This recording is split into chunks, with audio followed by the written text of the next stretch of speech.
கஷ்டப்பட்டு உழைச்சா ஜெயிக்க முடியாது, இஷ்டப்பட்டு உழைச்சாதான் ஜெயிக்க முடியும்.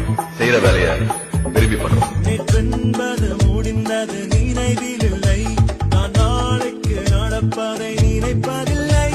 இன்றென்பதை தவிரவும் எதுவும்